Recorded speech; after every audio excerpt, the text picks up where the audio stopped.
The recent lunar eclipse left more than shadows in the sky. It stirred the emotional waters of humanity. We interrupt this program for a breaking news story.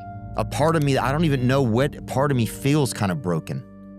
Social media's ability to dehumanize other people at probably a faster rate than history would have done it. Free speech is getting gunned down. Like, I actually wouldn't choose the world where everyone I encountered agreed with my opinions. There would be no intellectual growth, there'd be no understanding, there'd be no real progress.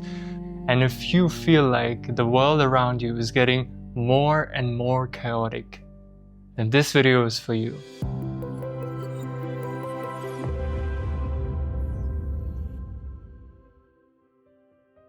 A lunar eclipse isn't just a distant event, something out there in the sky that has no direct impact on us. The metaphor of this can be understood as the death and rebirth of the moon, a powerful cleansing energy that marks the end of one thing and the beginning of another. The moon is on fast forward today. All the 28 days, all the 28 phases of the moon you see right here. Everything that happens in a month, in a subtle way, is happening right here. This is not a video on astrology, but on something that we can all feel on a collective level, that something is being stirred up.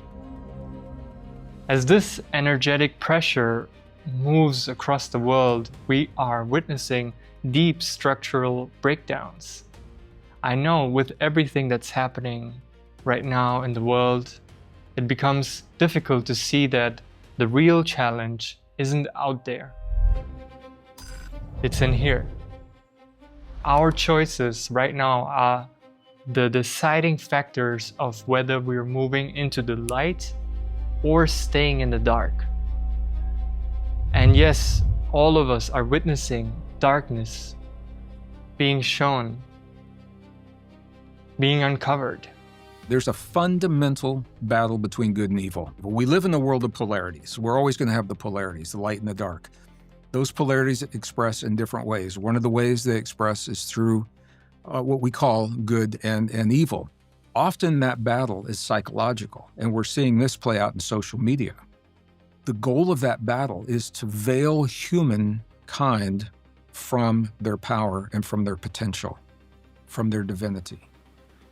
Having access to our divinity frees us from fear, and fear is a prized commodity in the battle between good and evil. When we are freed of fear, when we learn to love without fear and forgive without fear, these are all expressions of our divinity. We know there have been deaths, and we've seen people misled by voices they trusted. But there are karmic consequences for that.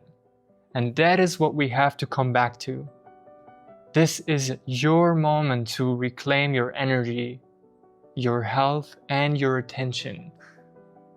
This is an appeal to disengage from the divisive stories. So what does this mean for you? How do you protect your inner peace when the outside world feels like it's falling apart? It begins with shifting from the mind's constant need to be right to the heart's natural pull toward compassion. See, when we get caught up in the duality of this is good, this is bad, this is right, this is wrong, we feel stuck and divided. We want to draw a conclusion, but instead we actually lose our way. We lose our way of relating to others who feel differently or think differently about world events. We lose our way of having understanding, compassion, and forgiveness for those who have a different view. But what if you could move beyond that? What if you could see everything for what it is without having to label it as good or bad, right or wrong? Just for a moment, think of yourself as a mirror. A mirror doesn't judge what it reflects, right? It just shows you what is. The person who speaks their opinion, no matter what it is, who is in front of you, is just a mirror, showing you a reflection of yourself. Whether you agree or disagree with it makes actually no difference. And the fact that you have an opinion doesn't make it right. It doesn't make it correct. Neither your opinion nor their opinion.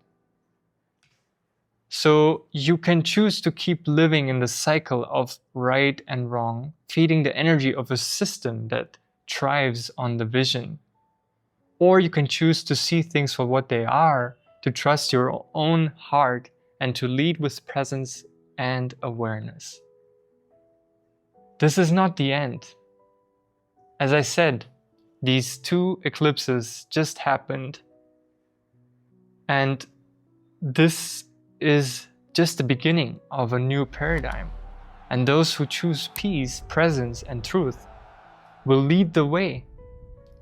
Can we see the unity?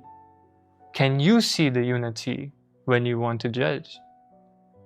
Can you trust when you want to control? At this moment in your life, where are you operating from? Are you operating from your shadow? Are you operating from your light? Or is it a bit of both? And if it is, can you accept your shadow? So the invitation is not to reject it, but to ask whether we can embrace the darkness as a part of us without letting it consume us. Because when we get upset or angry or riled up, that darkness can come out to hurt. So you can choose to keep living in the cycle of right and wrong, feeding the energy of a system that thrives on division. Or you can choose to see things for what they are, to trust your own heart, and to lead with awareness. This is not the end. Now, there's a book that I've recently picked up. It's called Pure Human by Greg Braden. And I hope I say that name right.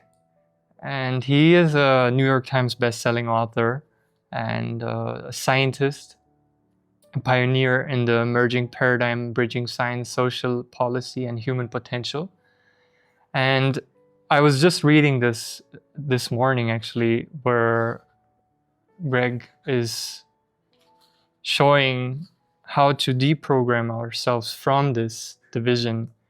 And he was actually speaking about the algorithm and how the algorithm functions. Page 219, personalized information links are created by algorithms of a social media platform so that it can learn the kind of information that we are looking for in our online researches.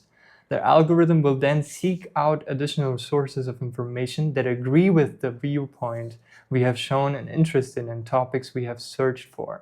The key here is that the algorithm will continue to feed us links to information that support our viewpoint and do so to the exclusion of any other view or perspective. The result of seeing so many similar messages showing up in so many digital channels is that we believe our viewpoint is so pervasive that everyone else is seeing the same thing we're seeing. We believe that it must be the truth. What we are being shown on our phones, on the internet, is basically just reaffirming what we already believe. And so if we don't open ourselves up to other opinions and other ways of looking at it and understanding it, then we can get easily identified with this is right. But from the perspective of another person, this might be not right, this might be wrong. And so this right and wrong is actually this black and white world that we humans sometimes think that we live in, but it's not always like that. There are gray areas. And so I just want to encourage for those who are listening to this video to keep your mind open and to not get caught up in this, to focus on your humanity, on your divinity, on how you can establish relationships of understanding, of respect and harmony, even if somebody does not agree with your way of thinking, your way of living, and your way of perceiving the world with your eyes and your ears. So that's just something that I really, really felt like I need to talk about. If you're ready to start building that internal peace and learn how to navigate these chaotic times, I invite you to join my newsletter.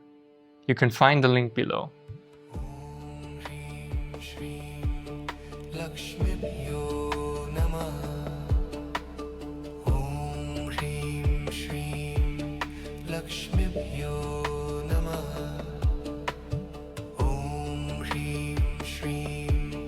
Lakshmi